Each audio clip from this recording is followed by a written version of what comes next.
Kejaksaan Agung, Kejagung, mengatakan pihaknya masih menelusuri kemana aliran dana 400 miliar rupiah yang disebut sebagai kerugian negara dalam kasus impor gula.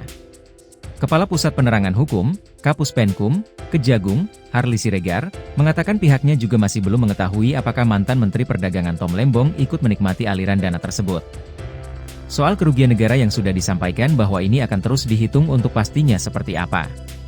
Aliran dana itu akan didalami juga, diucap Harly di Kejaksaan Agung, Kebayoran Baru, Jakarta Selatan, Rabu, 30 Oktober 2024.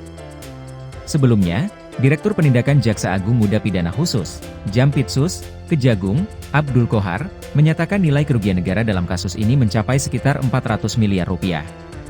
Kohar menyatakan kerugian negara itu berdasarkan perhitungan potensi keuntungan yang seharusnya diterima oleh PT Perusahaan Perdagangan Indonesia, PT PPI, dalam impor gula.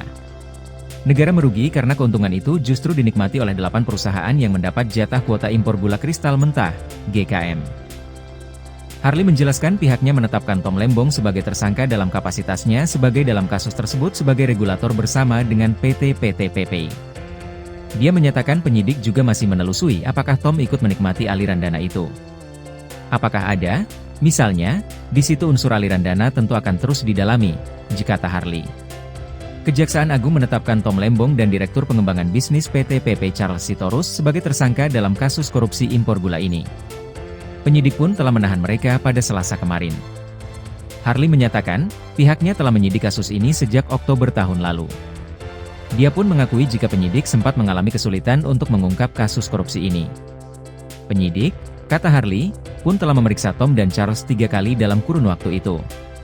Setelah menemukan 5 bukti, kata Harly, penyidik menetapkan keduanya sebagai tersangka.